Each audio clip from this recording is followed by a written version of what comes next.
Good evening. It's been a heated day at City Hall. Councillors' final meeting of the year. An increase of the land transfer tax was approved, but not before creating a clash in council. CTV's Rahim Ladhani is at City Hall and joins us live tonight with more. Rahim.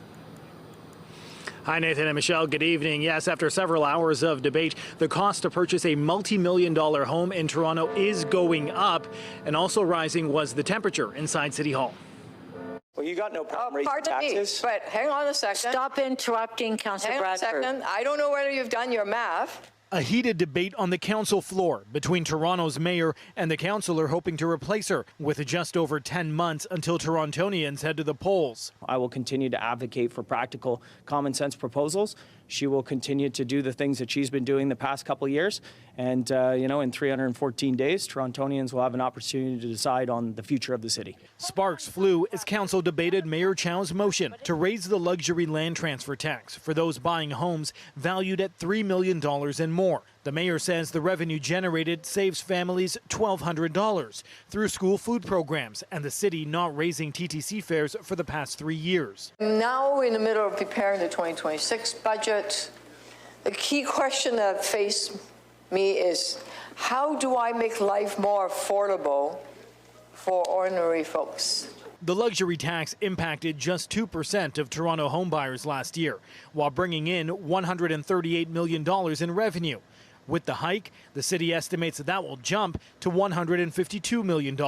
Income distribution in Canada is much worse than it was even a decade ago, and trying to fix some of that and make sure that those of us who rely on public services during the day are getting good services. The mayor's motion passed easily and will take effect in April 2026. However, it opened the door to other issues and a preview of what we could see during next year's election campaign. Bradford focusing on wanting to increase the threshold for the first-time homebuyer rebate. Why has your position changed when you voted against my motion in September of 2023 calling for the same thing, but today in an election year, you feel like, I don't know, it's a more opportune time to move that forward? The mayor responding by zeroing in on Bradford's track record. When you were in TTC and under the previous administration, you left the city with a huge budget hole of $1.8 billion. On top of it, you cut TTC service and raised the fares twice. Battling opinions and views on how to run the city. Now, as for other issues, council also approved the building of 20 kilometers worth of new bike lanes, that they would not get rid of vehicle lanes to do so, but just narrow them. And that circumvents provincial legislation. Reporting live, I'm Rahim Ladhani. Nathan, back to you. Thank you, Rahim. Two members of City Council put forward an urgent motion calling for better cooperation between levels of government to combat anti-Semitic hate. We need to basically get everybody with boots on the ground on this thing. It is not just a City of Toronto issue. The motion calls for the establishment of a combined federal, provincial, and municipal law enforcement task force to address an ongoing rise in anti-Semitic hate crimes. Deputy Mayor Mike Cole called the motion a response to the mass shooting at a Hanukkah event in Sydney, Australia. He said it's critical that all levels of government share resources to best protect Jewish Canadians and all other vulnerable communities.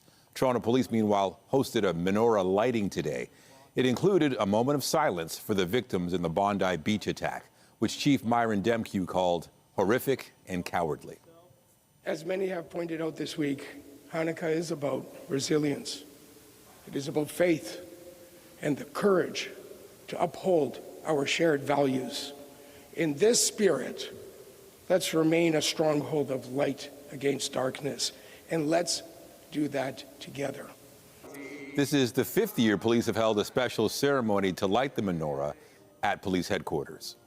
A man and woman have been taken to hospital following a collision in Mississauga. This happened just before 2:15 this afternoon in the area of Winston Churchill and Aaron Center Boulevards. Two vehicles collided in this area, with one crashing into a pole. The man was taken to hospital with serious, non-life-threatening injuries, while the woman suffered minor injuries. The cause of the crash is still under investigation.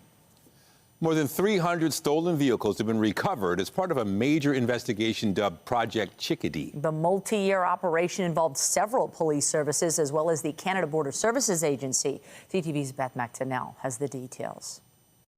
A Lamborghini, Rolls-Royce, and BMW were part of the display showing off the haul of stolen vehicles retrieved, worth more than $25 million. What started as a local investigation uncovered a network of international reach, shipping stolen vehicles overseas to markets where they sell for double their Canadian value. Ontario Provincial Police say the criminal organization behind the thefts were sending vehicles to the United Arab Emirates, Syria, Iraq, Turkey, Egypt, Lebanon, and several countries in West Africa. 306 stolen vehicles were recovered, valued at more than $25 million. 20 individuals were arrested for a combined 134 charges. The investigation began in August 2023 when the OPP say they recovered 4 autos in the GTA. From there, they joined forces with the Canada Border Services Agency, inspecting shipping containers in Halifax, Vancouver, and Montreal, and intercepting stolen vehicles. Then this fall, police executed nearly 24 search warrants across the GTA and Quebec, including at residential and industrial locations, and 13 vehicles. Evidence revealed a sophisticated criminal network, including registered freight forwarding companies utilizing fraudulent documentation to facilitate the illegal export of stolen vehicles. Freight forwarding companies coordinate the shipment of goods, and the OPP says its investigation included targeting owners who knowingly facilitated the export of stolen vehicles and all levels of the criminal network. Intelligence from FinTrack identified illicit transactions linked to registered businesses, revealing the international scope of this network and its ties to transnational organized crime. Police also recovered 3 guns, nearly $200,000, as well as equipment used to steal and alter vehicle identification numbers. They say auto theft in Ontario surged from 17,000 stolen vehicles in 2020 to more than 30,000 in 2023. And while it is showing a decline, it's still costing $1 billion in annual insurance claims. Beth McDonnell, CTV News. It is one of the busiest travel times of the year at Pearson Airport as many people head out for the holidays. Now, the airport is offering some tips to help people travel as quickly and smoothly as possible. CTV's John Musselman's at Pearson Airport and joins us live with more. John. You nailed it, Nathan. That's what it's all about. Smoothness here, getting people through these terminals, especially during this very busy holiday season. The holiday getaway is underway at Pearson, and people are heading just about everywhere. Belgium. Going India. To India. Abu Dhabi. Montreal. To New Jersey. Going to Madrid. I'm going to Houston. Violet. Airport officials say more than 3 million passengers will pass through both Terminal 1 and 3 from now until January the 5th. Peak travel days will see more than 170,000 passengers per day. And to keep things moving smoothly, officials say leave yourself plenty of extra time and come prepared. Make sure, again, checking that weather forecast, even for your commute into the airports. If you're traveling to the U.S. using mobile passport control, you can digitally submit your information before you get to the airport and use a reserved line when you're going through U.S. Customs. Make sure that you have your passports and documents ready and handy to show us, okay? So passports, driver's licenses, and if you have any permits, anything like that. The other thing you can do is have receipts. So again, if you are a Canadian citizen returning from overseas and you have acquired goods while you were away on your vacation, make sure that you tell us what they are and then also have the receipts for those items. Any type of dog spray, pepper spray, bear spray, that's not allowed. And don't forget about those carry-on rules regarding liquids. Make sure you pack properly, and if you're traveling with Christmas gifts, try not to wrap them. Save the wrapping for when you get to that final destination, because if it is something that needs to be searched, then we would have to undo all that wrapping that you did. Are you excited to go home? Very excited. I got some Christmas presents in here, and looking forward to spending Christmas with the family. Nice and warm at Christmas in Houston? It's really nice. I'm looking forward to getting rid of this thing. And it's not just people leaving town. Thousands are arriving home today and this week to celebrate the holidays with family and friends. Where are you coming from? I'm coming from Halifax. You're coming home for Christmas? Yes, from school. Airport officials say arrive 3 hours before an international flight and at least 2 hours before a domestic flight to give yourself plenty of time to get through security during this busy holiday season. And we've been here all day long. It has been busy, but operations are running smoothly. It will get busier in the days ahead. Reporting live at Terminal 1, I'm John Musselman. I'll send it back to you. Thank you, John. We have more news in a moment, but first a look at the forecast. Here's a live look outside this hour. Definitely a change in the air, a relief from the cold temps, and this mild trend will continue for one more day. Lindsay Morrison joins us with a look at the current condition. And Lindsay, Toy Mountain has taken you to Brampton this evening. Tell us more. Oh, we're so happy to be here, Michelle and Nathan. This is a great part of the GTA. And yes, it is going to be even warmer tomorrow, if you can believe it. But we'll get to the weather in a moment. In the meantime, we are here at the Rose Theatre in Brampton, where we are building a toy mountain. Oh, fabulous. Look at all these beautiful donors here tonight. There are so many groups that we're going to be introducing you to. We have the Mississauga Steelheads here. We have DJ Director who's spinning the tunes. We have some wonderful Brampton City Councillors. Ballet Jorgen is here. They're putting on the Nutcracker in this theater.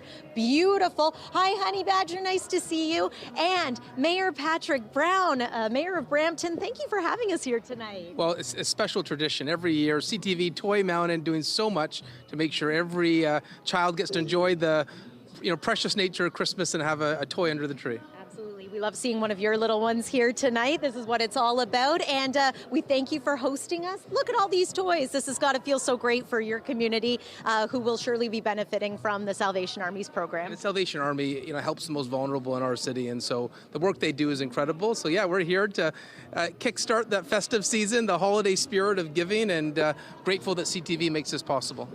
Thank you so much for having us. And like we said, it's a pretty pleasant night, actually, overall. If you want to come join us here in downtown Brampton, weather looks pretty good. Here's a look at our current conditions. Temperature-wise, what a difference today compared to just about every other day so far in December. It is still 3 degrees. Yes, it feels like -1, but it's nice to be on the plus side of freezing and slightly above seasonal. It's been windy today. That's been worth pointing out, but now we're starting to see the winds begin to ease. That's great news. They are still a little breezy at this hour, and as we make our way through the night tonight, the temperature does fall, but not dramatically so. -3 is our forecast overnight low under mostly cloudy skies with winds becoming light. Tomorrow, though, things are going to get very warm. Here's a sneak peek. We could climb all the way to 10 degrees, but we've also got a little bit of wet weather to talk about. So we'll show you how much rain is in the forecast as we continue to broadcast live from Brampton, here building a toy mountain. Oh, it's a wonderful crowd here tonight. I'm doing my own little ballet. How's it going? The Nutcracker, you can catch it here at the Rose Theatre, and so much more is coming up as we build a toy mountain. For now, I'll send it back to you. Thank you, Lindsay. You might not know Lindsay is a dancer. I can tell. Yeah, you can tell for sure.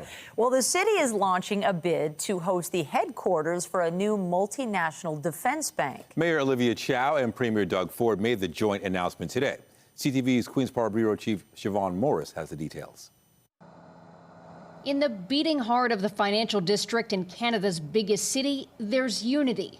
Political, business, and academic leaders pitching Toronto to host a new international defense, security, and resilience bank. I say this is anywhere from 5 to 10 Olympic bids, because the Olympics come along, everything's done, then they leave. This bank will be here, hopefully, for decades to come. Generating more than 3,500 jobs.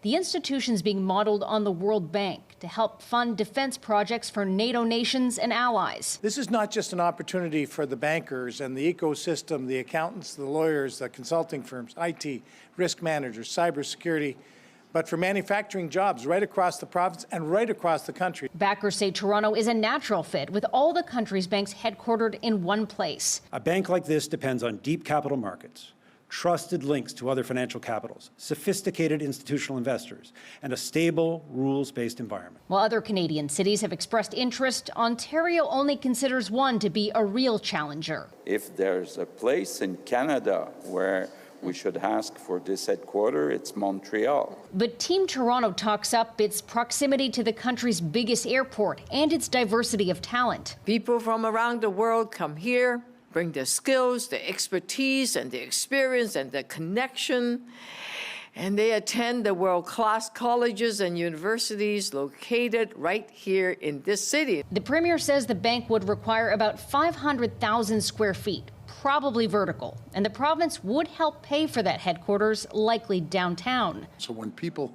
come into the city, they're going to see something spectacular. Prime Minister Mark Carney's experience in banking could bolster Canada's case. Canada's viewed very much like the honest banker. We were viewed very favorably to take the lead on this. It'll be up to the Prime Minister to decide whether to move forward with the bid for Toronto or Montreal. A final decision on where to locate the bank will come in the first quarter of 2026. Siobhan Morris, CTV News. Meanwhile, the Canadian press says the province and the federal government will sign a deal tomorrow regarding regulations on large projects. Ottawa's agreed to eliminate any repetitive work on its impact assessments.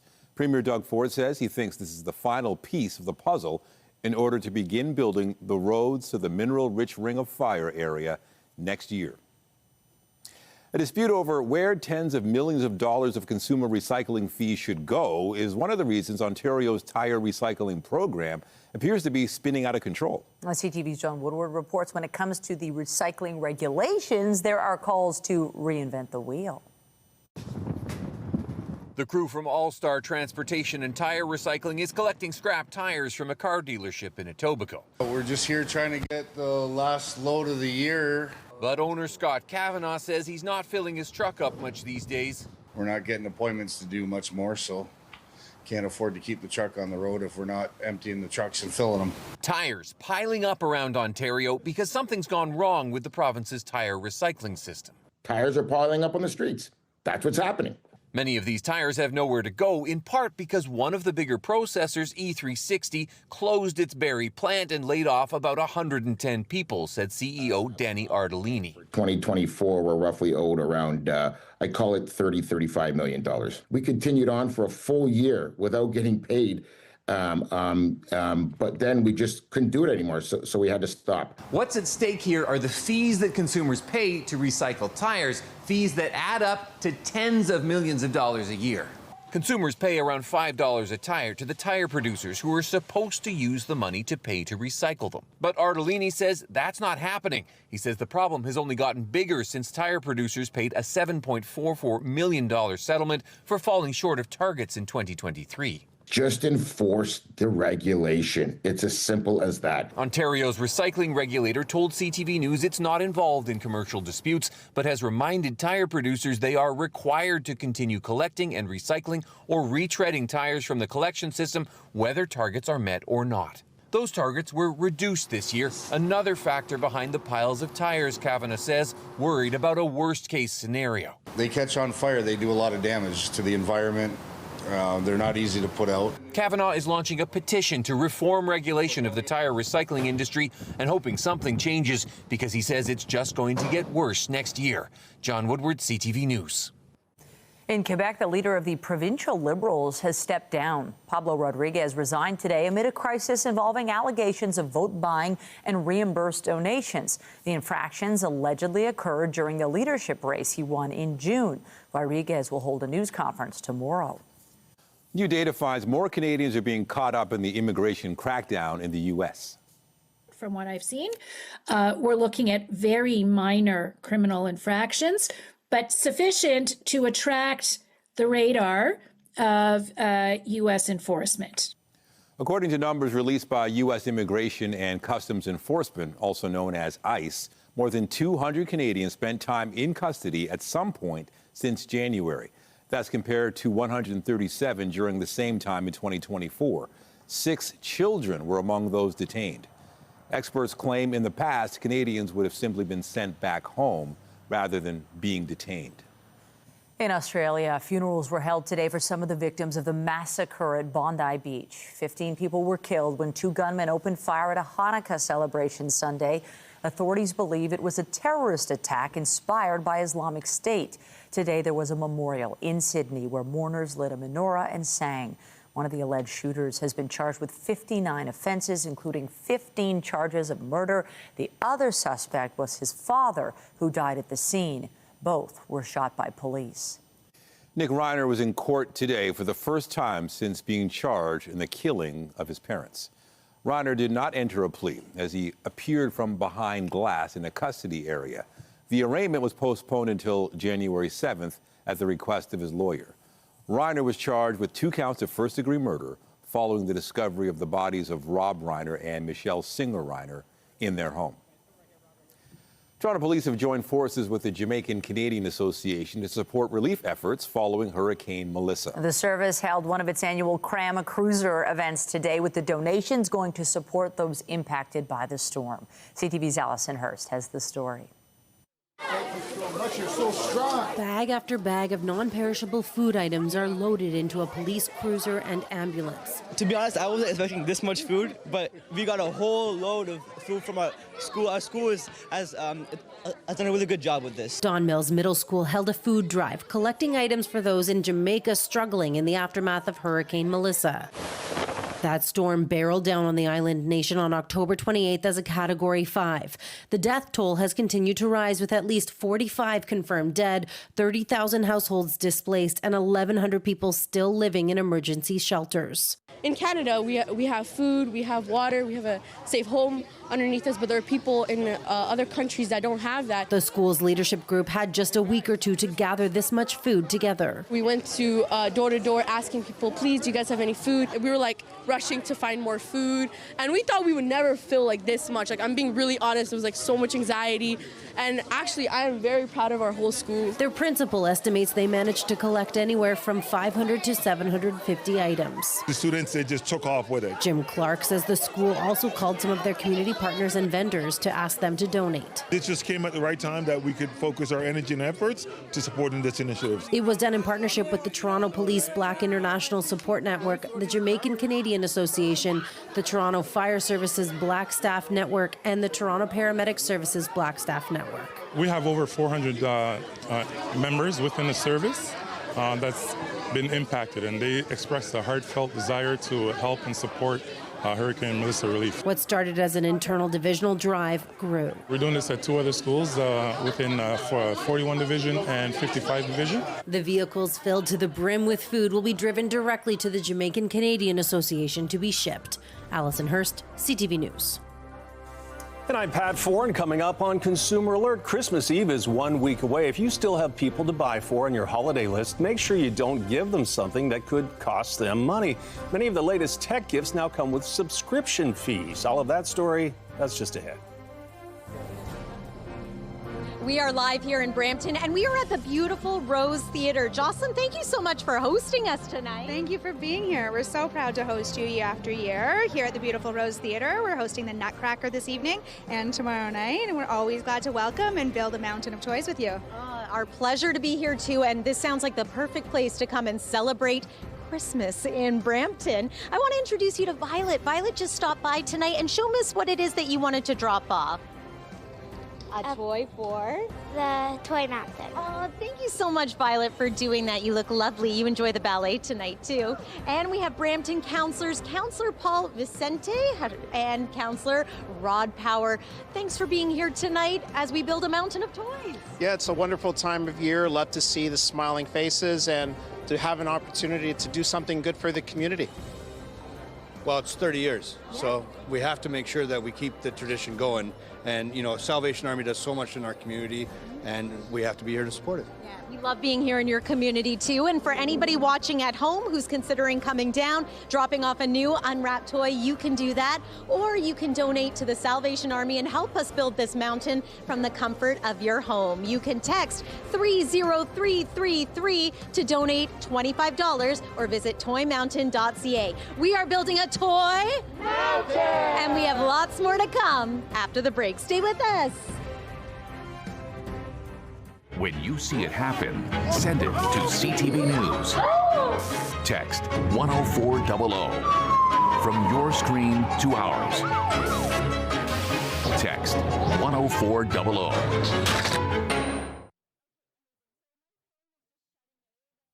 Well, the holiday countdown is on, and you may still have some names you need to cross off your shopping list. The latest smart devices and trendy gadgets can be a great gift, but you want to make sure that they don't have any ongoing costs. Here is Pat Foran and Consumer Alert. Pat. Well, thanks, Nathan and Michelle. The latest high-tech gifts can be a nice surprise for someone. Products like fitness trackers, video doorbells, and smartwatches. Just be careful they don't come with ongoing subscription fees, or the person who gets your presents could have a new bill to pay. Flashy tech gadgets are everywhere. It's the holiday season. We're going to see a lot of things that we love. Before picking out a tech gift, lifestyle and tech influencer Jennifer Hernandez reads the small print and checks for subscriptions. They will give you access to some things, but then the better things, you have to pay for it. She's right. Many popular tech gifts offer basic features for free, but they may keep their most useful tools behind paywalls. That's why it's worth considering. Are you giving them a cool gift that's going to cost them in the long run? And are you willing to cover those subscription fees? And if so, for how long? Take fitness trackers. They give you health data at no cost, but some features that you might expect to be included, like deeper metrics or premium workout videos, usually require a subscription. When it comes to doorbell cameras, live view and basic alerts might be free, but features like cloud storage, person detection, or package alerts can come with an extra cost. But there are also plenty of models that now include those extras without a paid plan, so it's best to compare. Some video doorbells store recordings locally, so you don't need to pay for a subscription to access your clips. That helps keep ongoing costs down, and not everyone needs the premium features that come with those monthly fees. Bundles are worth a look if a tech device needs extra accessories. Buying them together might be cheaper than paying for each piece later. Check whether the gift works with the devices they already have. Some work best with certain phones or home systems, which can save them frustration and extra costs later. For Jennifer, thinking about those details is important. You don't want to give someone something they're going to return it. A little research can go a long way to make sure whoever gets your gift doesn't end up with an extra bill to pay once the holidays are over. And items with subscription fees may have a different return policy. If you take the product back, you may have to cancel the subscription separately and could face additional charges. You could also check if there are restocking fees to see if they might apply. On your side, I'm Pat Foran. If you have a consumer story idea, email us at alert@ctv.ca. Back to Brampton now, and our Lindsay Morrison as our Toy Mountain really takes shape. That's right, and she's spending time with so many generous donors, bringing toys and money. Lindsay. Nathan, Michelle, I must say there's an energy right now as the end of this campaign draws closer and closer. We're in the final days and we can really feel the excitement. We can feel the generosity, and we want to introduce you to a few people who are really making a difference here tonight. This is Honey Badger. You're joining us from which team? Yes, joining from the Brampton Honey Badgers, myself, my good friend Hammer here in support of Toy Mountain. Woo! We're so glad to have you here. Thank you so much. I want to introduce you to these two lovely young ladies. So you are junior Miss Brampton, and your name's Kendall? Yes. And this is your sister, Kyler. Tell us, girls, why did you want to come down here and support Toy Mountain? I wanted to come down here and support you guys because I love helping out people and I love helping out the community, and I think everyone should have a holly jolly Christmas. I couldn't say it better myself. That's fabulous. And Kendall, it must feel nice to come down here and bring a toy that you might enjoy yourself for some other families to really enjoy this year. Yeah, I just love the holiday season and giving back to our community. Thank you for doing that. It's great to be here tonight in your community. I want to talk a little bit about the weather. It's nice to be here in Brampton on not such a cold night. We've had a couple of cold Brampton visits in the past. Here's a look at our current temperatures across southern Ontario and parts of the north as well, so not nearly as cold as it's been. 3 degrees at this hour, wind chill -1 into the overnight hours tonight. We do slip back below freezing to about -3 for the low. Still going to feel like -5, but let's talk about tomorrow. Very mild. If you thought it was comfortable today, this is warm for December. 10 degrees the forecast daytime high. You'll notice that is well above seasonal. 1 is our average temperature this time of year, and we should be able to enjoy a nice mix of sun and cloud. But that's for the daytime hours. Something changes as we make our way into the evening. In fact, we might even see a few daytime showers in the Grand Bend area. It's into the nighttime that we see wet weather moving into the GTA, so enjoy the day. Niagara Falls might climb to 12 degrees tomorrow. It is going to be a little bit cooler in the Minden area, for example. Areas a bit further north, but 4 degrees is still warmer than we've been. So this next big weather maker is a rain one for us here in the south, and that rain is going to fall for the most part Thursday late night, and overnight into Friday. We could pick up 5 to 15 millimeters of rain depending on where you are. That is certainly enough to wash away a lot of the snow on the ground, and probably not great for some outdoor backyard rings. Here's a look at the timing. So again, tomorrow daytime is pretty dry, mix of sun and cloud. There's the wet weather. Looks like the bulk of it will move in overnight and into Friday. Friday morning, we flip back to flurries as the temperature falls. And yes, some areas could see some lake effect snow or scattered flurries through Friday, Saturday, and possibly even Sunday as well. Sunday, we officially welcome winter, and it will be a little bit cooler, but overall temperatures very close to where we expect them to be at this time of year. We are building a toy mountain. I want to introduce you to Daniela. Daniela, you had a great idea with your girlfriends to collect some toys for this mountain. Yeah, we did. I'm part of a book club, and I was hosting on Monday, and I said, okay, ladies, let's bring some unwrapped new toys to help build a toy mountain, because I knew you were coming. And yeah, we are retired educators, and so obviously ensuring that, children have a great Christmas is very important and near and dear to our hearts, despite being retired. We still like to give back. What a fabulous idea. I hope you're inspiring some people at home, because that sounds really great to me. Daniela, thank you so much. Earlier in the newscast, I called them the Mississauga Steelheads. It turns out they are the Brampton Steelheads. I was a little stuck in the past, but great to see you. We have Rosie, we have Saga, and for anybody who wants to come down to Brampton tonight, you're giving away some tickets. Yeah, absolutely. We're here with our friends Saga and Rosie at Toy Mountain. We're really excited to be here. We're giving away some tickets for December 20th, so anyone that's stopping by, feel free to grab a ticket and come to our game on December 20th. That's fabulous. If you want to come down here too, the Salvation Army is also offering free hot chocolate. Gina, this is a party here tonight. We're having a great time in Brampton. Brampton sure knows how to put on a great party. That's all right. It's wonderful to see everyone here, and thank you so much, Daniela and the girls. They're out of the mouths of babes, right? Yes. Why they give is because they want others to have a great Christmas. Thanks, Lindsay. This is just such a great party here tonight. It's been awesome. And the party continues tomorrow night at the Eaton Centre in downtown Toronto, so that's going to be pretty fun too. If you want to help us build a toy mountain, here's a little more information on how you can do just that. You can scan this QR code and find out everything you need to know about the program, ways you can donate. And you know what? I didn't give everyone the opportunity to yell mountain there. Should we try it again? We are here in Brampton. We are building a toy mountain. Oh, music to my ears. It's fabulous. Lots more to come here on CTV. Everyone say thanks. See you soon. Much appreciated. Thank you. Well, also tonight, the latest installment in an epic franchise set to hit the screen here in Toronto. We're live on the red carpet for James Cameron's Canadian premiere of Avatar: Fire and Ash.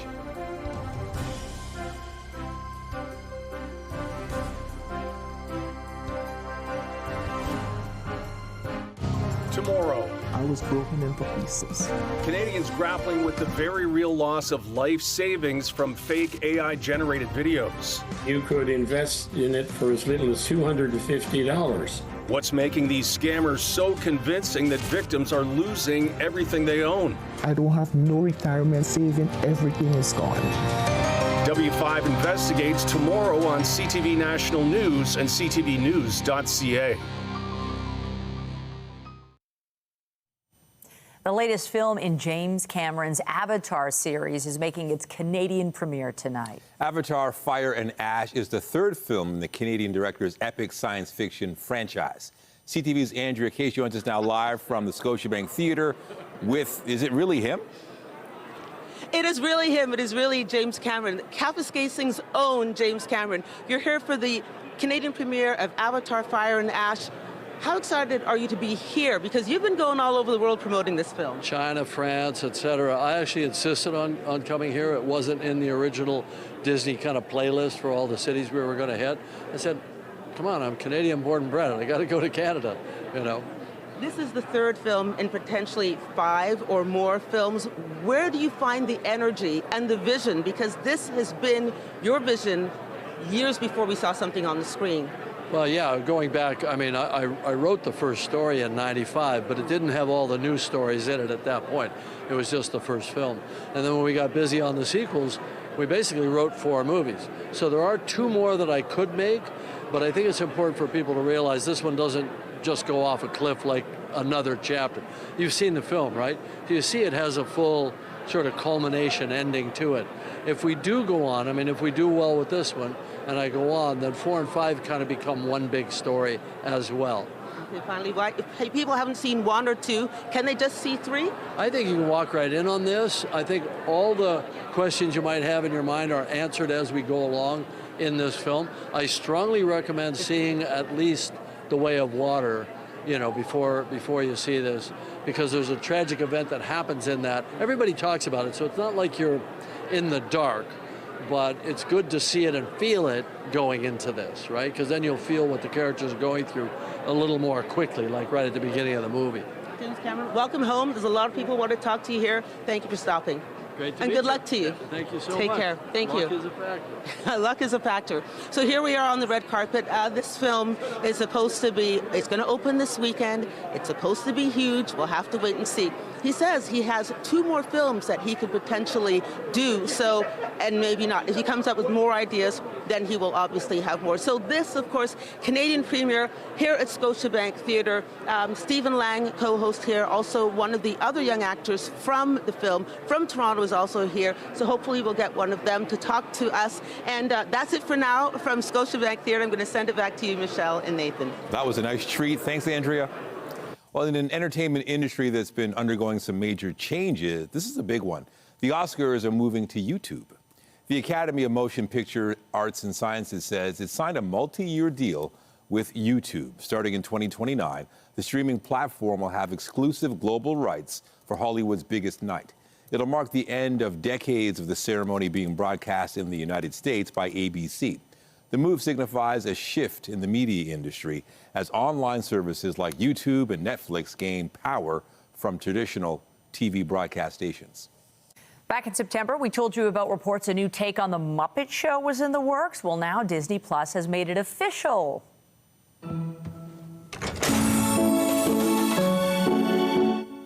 The streamer shared a teaser trailer today for a one-off special event debuting February 4th that would coincide with the 50th anniversary of the debut of the original Muppet Show. Kermit, Miss Piggy, and many more iconic Jim Henson characters are set to be joined by guest star Sabrina Carpenter. She's executive producing alongside Canadian Seth Rogen, and reports suggest the special could be the launching point for a new series. Lindsay. Well, Michelle, we had to move outside because we have some big donations being made here by some very generous groups. Howard, you're here with IBEW. Tell me about this big contribution today. We have a Christmas party every year for the children. We had over 900 children at our Christmas party this year, and we have extra gifts every year. This is our 6th year. We have 150 gifts, and last year was 180. So I think everybody should get out and make a donation for the underprivileged who just don't have it. Thank you for your donation. Let's hear it for them. And IBEW, International Brotherhood of Electrical Workers. Meanwhile, we have Metro Compactor Service Inc. Tell us a little bit about this great display. Yes, so similar to what you heard, we have our annual Christmas parties as well, where we encourage all our staff and their families to donate a toy towards this cause. We've been participating about 3 years now. And it's incredible for us because we are a Brampton-based business. We've been here for over 40 years. And one of the fundamental things that we like to do as a business is to give back to the communities we serve. So it's an incredible opportunity for us to showcase all the donations we brought. I have some of my team members here. We have our service team, we have our customer service team. So it's an opportunity that we truly cherish, and we're very excited to be here. Thank you so much to Metro. Let's hear it for them too. And we have a special Toy Mountain message tonight from the Amazing Race Canada host, John Montgomery. Hello, Toronto. John Montgomery here. It's my favorite time of year again because I get to wear my 2 favorite colors. Red and green. And once again, CTV's Toy Mountain campaign in support of the Salvation Army has kicked off and is running. This year, Toy Mountain is celebrating a milestone as they commemorate 30 years of building mountains of toys for the less fortunate children across the GTHA. Now, to learn how you can participate this year, visit toymountain.ca, click your city, and see where you can drop off a new and unwrapped toy or make a monetary donation to make someone's Christmas morning that much more special. Thank you for helping CTV assist the Salvation Army as they build their 30th Toy Mountain. Cheers, everybody. Merry Christmas and Happy Holidays.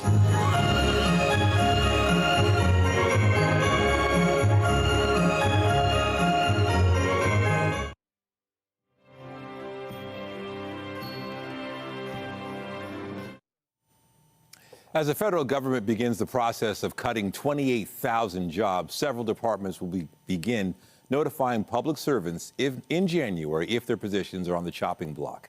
Shared Services Canada, Public Services and Procurement Canada, Employment and Social Development Canada, Global Affairs Canada, and Stats Canada tell CTV News employees will get notifications next month. This comes after Natural Resources Canada says 700 employees received letters this month to inform them their position will or may be impacted. The federal government hopes the job cuts will save $60 billion over the next 4 years. And with 1 week to go till Christmas Eve, Canada Post says it's ready for the holiday rush. Strike action disrupted the busy period for the Crown Corporation last year. But last month, Canada Post and the union representing thousands of its mail carriers agreed in principle to a new deal. The deadline to send Christmas cards nationally is today, and the deadline to send packages by regular mail nationally and regionally has already passed. But options are still available to get items to their destinations by Christmas. Warner Brothers is telling its shareholders to reject a hostile takeover bid from Paramount Skydance. Paramount's parent company had submitted a bid valued at $108 billion US for all of Warner Brothers Discovery. That followed news Netflix had offered up a deal worth around $83 billion, including debt. Despite the higher valuation from Paramount, the Warner Brothers board unanimously voted to reject that offer. The board accused Paramount of misleading shareholders on financing assurances and said closing the Netflix deal was in the company's best interest. The Business Report is brought to you by Canadian Western Bank, the bank built for business. Just ahead, a holiday greeting that goes back to the 1800s. We crank out Christmas cards with an old-school printing press still working at the Mackenzie House Museum. Canada's population hits reverse. It doesn't seem to be any huge consensus on is what our perfect immigration levels should be. What's behind the historic decline, plus the potential economic consequences? Later on CTV National News and watch on Crave.